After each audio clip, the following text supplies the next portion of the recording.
How you doing, vinyl community? It's nice to be back with you.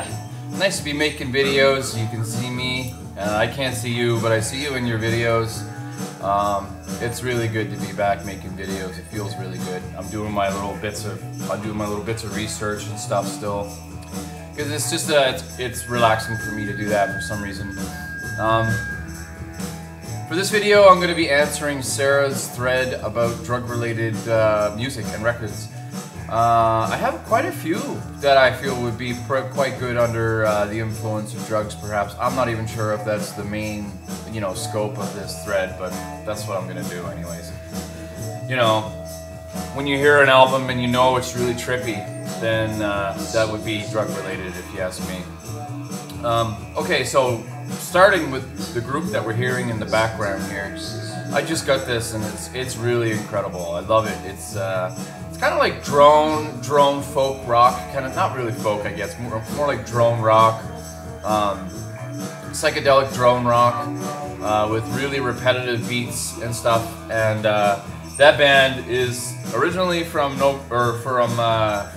New York, and that's the Wooden Ships, and this is Volume 2. This is supposedly like rare and unreleased stuff that they decided to release. Released in 2010 on Holy Mountain Records. Really cool stuff. I'll show you the insert too. So just looks like that. Really cool groove these guys get going. Lots of sort of tambourine and really washed out sort of psychedelic guitar, basically. But really fun, really fun. I'm really enjoying this record, and it would be great to take drugs to. The drug stamp. Here we go. Now this band really needs no introduction, but I'm going to introduce them anyway. This is a band that I really love, but I honestly cannot listen to for a very long time because they literally start hurting my head. They start not giving me a headache, but it's just like, it's just the bombardment of noise and sound, and it's just too much for me sometimes. But that's Acid Mother's Temple. And this is one of those, this is a rare sort of bootleg that they released on Blackest Bottle, which was live in the UK, the Shakespeare, recorded at the Shakespeare in Sheffield, England, August 9th, 2008. Now, these guys are a Japanese psychedelic band, and they're just really, really incredible. And they have many different incarnations that they have in this band, like many different names, many different ways of making their music. But this is a really nice find. I picked this up at a record fair a while back. Again, I just had to pick another one by them. This one here is the Acid Mother's Temple and the Melting Paraiso UFO. That is the name of one of the incarnations of the Acid Mother's Temple, the Melting Paraiso of UFO. This is Lord of the Underground Vishnu and the Magic Elixir. Really cool stuff. Really great psychedelic space rock kind of stuff, man. It's just incredible. Most of this stuff actually will be psychedelic space rock kind of stuff, which is really what I've been into a lot lately. It's just a really fun genre of music. It's mind expanding. You just listen to it and it just takes you places, and I love music that does that.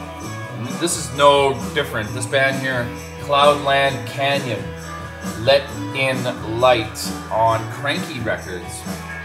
This is a gatefold. This is a really great record. Kind of slipped under the radar in many ways. Released on Cranky in 2008. These are two guys from Brooklyn, New York. They say that they sound a little bit like Ashra Temple. I can honestly say I've never heard Ashra Temple, but I hope to. Well, actually I have. Big Star 1000 put some Ashra Temple on a mix krautrock CD that he sent me, and I really liked it. So. But yeah, Cloudland Canyon, Lion Light, great drug music. Another band that I've heard of for a very long time, but I've never really had the pleasure of checking out. But I picked this up at Second Spin here in St. John, and it was a really good price. This is a group called White Hills. This is live at the Roadburn Festival. They're a New York-based band. just a psychedelic group, really cool morphing guitars, and more in the, I think it's, if I remember correctly, it's more in the heavier realm of things. But I really like these guys too. So White Hills, check them out, Sarah. Now this one may come to a little bit of a surprise, but there was a few days ago I listened to this 3 times in a row, like side 1 and side 2, and it really had a psychedelic and a really sort of drug-inducing effect for sure. And that was Emerging by Kay Gardner. This is she's like a folk artist, but she experiments with the flute and adds like puts the flute through pedals and stuff like that. It's really interesting stuff. This is from 1978 on Urana Records. She has supposedly, like, she tries to use music as a healing tool, and it's pretty amazing stuff that she has made here with this album. This album in particular, this is the only thing I've ever heard, and I do believe I showed this in a recent Vinyl Finds a while back, and I remember Fred Big Star 1000 saying that that Kay Gardner was something off this album was sampled by DJ Shadow. So pretty neat stuff. Really great record though, really great. We are emerging into the age of woman. And next we have Ephraim Manuel Mennick, who is one of the founding members of Godspeed You Black Emperor, who is a Montreal-based sort of, what would you call them, like an orchestral sort of psychedelic, really kind of psychedelic and chamber group, really amazing. Actually, they would fit the bill too on anything by Godspeed You Black Emperor. This is his first and up to the date only solo effort, and it's meant to be a like a pastiche or like an ode to his hometown Montreal in Canada, and it goes from instrumental to vocal tracks, but it's really quite psychedelic also at points. I really quite like this. It's got a very nice sort of tempo to this album. This was released in 2011, and I'll just show you. This comes Constellation Records, based out of Montreal, actually always comes with really interesting additions to their records and stuff, and I'll just show you some of the things. So it comes with this nice little lyric. I think this is a lyric sheet, or yeah, it is. So that's the lyric sheet, and on the other side there's these interesting little collages and stuff. And then it comes also with a poster. A little poster. And a nice piece of art. I'm not sure what the hell this is, if it's silk screened or not, but then the information on the album.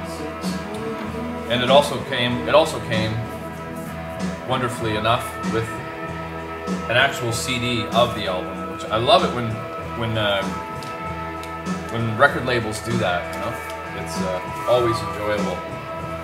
Alright, so carrying on. This might come as a surprise too, but it shouldn't, because this guy is seriously a music god in India. And this is the only, I'm not gonna pretend to be a scholar on this guy, but this is the only album I have, and if this is any indication of what the rest of his catalog is like, he can transport you to places, and I'm serious when I say that. This is Ustad Bismillah Khan.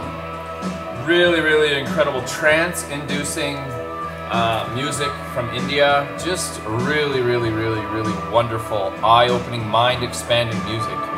Ustad Bismillah Khan. You can find this stuff probably really quite cheap on eBay, but check him out. Geez. Oh, I got 3 more records and then I'm done. How are we doing for time? 9 minutes, that's not too bad. This is a really excellent, heavy Japanese psych band called Flower Traveling Band. And these guys, this is just an incredible album. Just, like I said, heavy psych. It's a classic. It's like and I read online, I'll show you the artwork. I read online too that this album has been incredibly altered, like, and cut up, and you know, from the original, like, because the songs are just far too long. But this is just incredible. This is actually a reissue on Phoenix Records. You can find that easily, I think, online. I already showed that, but there's the back, same thing, pretty much. But an excellent drug record.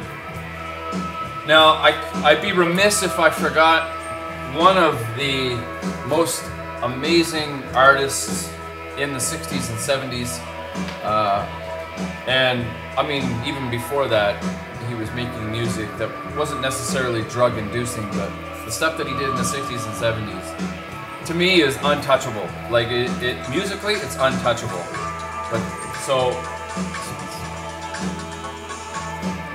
it's Miles Davis Pangea, which is a double record live in Japan, I believe. Just an incredible album. The musicianship, proficiency of the musicians on this album is just incredible. You can pick anything of his from the 70s and it'll be just killer. Like, he had the best musicians, he had the best band, if you ask me.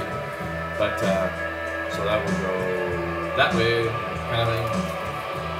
And of course, the one that kind of started it all and changed the face of jazz and really earned Miles Davis a lot of ugly comments, and really critics just pounced on how much he changed and joined, like, sort of forces with rock and roll and stuff and whatnot.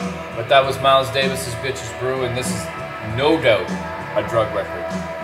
And that concludes all of my records.